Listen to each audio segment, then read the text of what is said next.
नमस्कार। आप सभी का स्वागत है आपके अपने YouTube चैनल में जिसका नाम है साहित्य सौंदर्य। साहित्य सौंदर्य में आज हम कक्षा 12वीं हिंदी इलेक्टिव के लिए प्रसाद की कविता देवसेना का गीत पढ़ने जा रहे हैं। देवसेना का गीत पर आधारित MCQ कैसे हल किए जाए, इस प्रश्न पत्र में आपको वही बताया जाएगा। तो आइए देखते हैं देवसेना का गीत से संबंधित MCQ प्रश्न। इससे पहले आपको एक बात कहना चाहूँगी कि वीडियो अंत तक ज़रूर देखिए, क्योंकि अंत में आपके लिए MCQ के कुछ प्रश्न होंगे जिसके उत्तर आपको कमेंट बॉक्स में देने हैं। तो आइए देखते हैं देवसेना का गीत।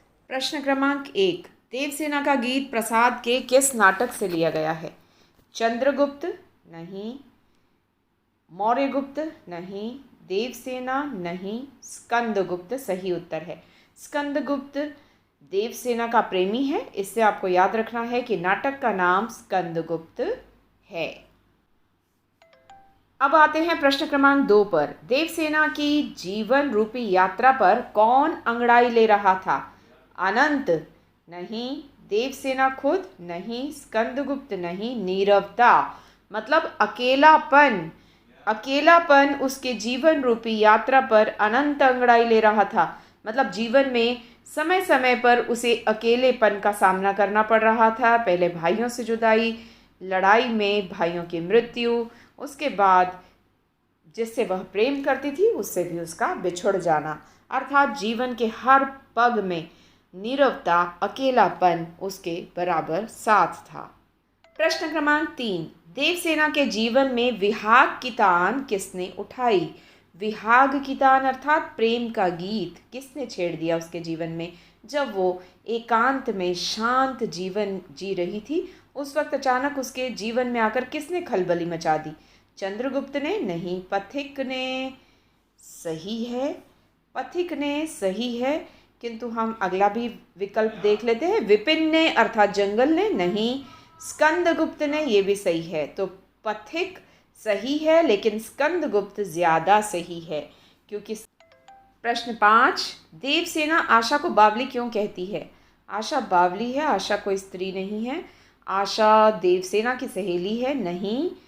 देवसेना आशा से नाराज है नहीं। आशा ने देवसेना का साथ नहीं दिया, तो आशा यहाँ उम्मीद है, उम्मीद, न कि कोई सहेली है। तो उम्मीद ने उसका साथ नहीं दिया, इसलिए देवसेना अपने जीवन में हार गई, क्योंकि उम्मीद अर्थात आशा ने उसका साथ नहीं दिया। तो यही विकल्प सही विकल्प है।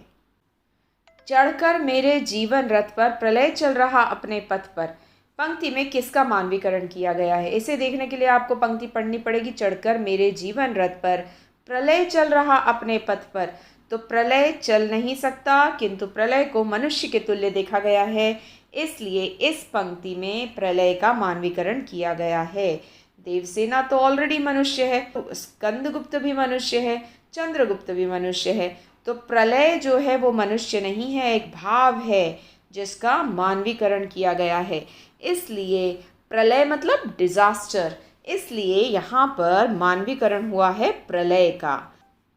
देवसेना ने किससे हारी होड़ लगाई? हारी होड़ का मतलब है ऐसा कंपटीशन जो वो पहले ही हार चुकी थी। तो प्रलय से उसने हारी होड़ लगाई सही लगता है। जीवन से नहीं, चंद्रगुप्त से भी नहीं, स्कंदगुप्त से भी नहीं, प्रलय से ही सही है कि प्रलय मतलब उसके जीवन में जो डिजास्टर्स थे, जो प्रलय था, वो लगातार एक के बाद एक अनहोनी उसके जीवन में हो रही थी, जैसे प्रलय कहा गया है, वो देवसेना के साथ टक्कर से चल रहा था। अर्थात देवसेना प्रलय के साथ दौड़ लगा रही थी, ऐसी दौड़ जो वो पहले ही हार चुकी थी। इसी को कहा गया है हारी होड़। प्रलय किसके जीवन रूपी रथ पर सवार था? अनंत के नहीं, देवसेना के हाँ सही लगता है, चंद्रगुप्त के भी नहीं, स्कंदगुप्त के भी नहीं, हाँ देवसेना के ही जीवन पर प्रलय सवार था। प्रलय देवसेना के जीवन रूपी रथ पर सवार था। प्रश्न 9, देवसेना स्कंदगुप्त का प्रस्ताव क्यों ठुकरा देती है? क्योंकि अब वह स्कंदगुप्त से प्रेम नहीं करती। ये तो ठीक नहीं है। क्योंकि स्कंदगुप्त ने उसे कभी ठुकरा दिया था। ठीक लग रहा है।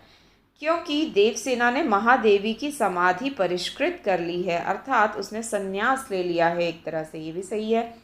क्योंकि देवसेना दुखी है। दुखी तो वो है, किंतु अपने प्रेमी को स्वीकार वो दुख में भी करना चाहेगी, इसलिए ये विकल्प सही नहीं है। पहले दो विकल्प पहला और आखिरी विकल्प हो जाता है गलत, जबकि बीच के दो विकल्प है सही। तो इनमें से सबसे सही क्या है? क्योंकि स्कंदगुप्त ने उसे ठुकरा दिया था, तो वो बदला लेने की भावना तो उसमें नहीं है, इसलिए ये भी विकल्प हो जाता है गलत।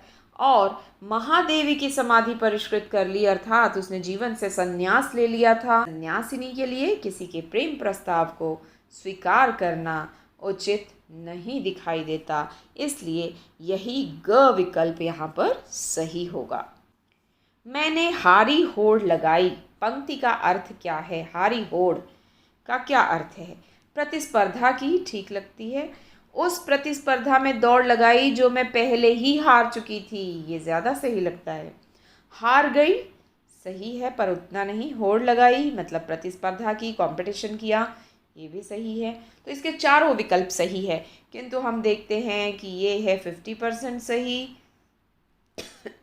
हार गई 20% सही है, और होड़ लगाई भी 50% सही है।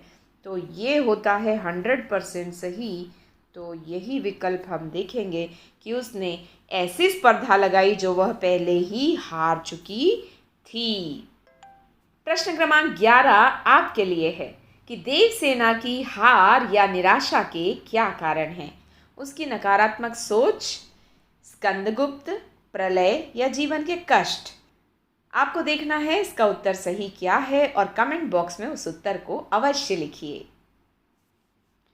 अगला प्रश्न फिर आपके लिए, हारी होड़ लगाई पंक्ति में कौन सा अलंकार है? अनुप्रास है, पुनरुक्ति प्रकाश है, मानवीकरण है या अंत्यानुप्रास है?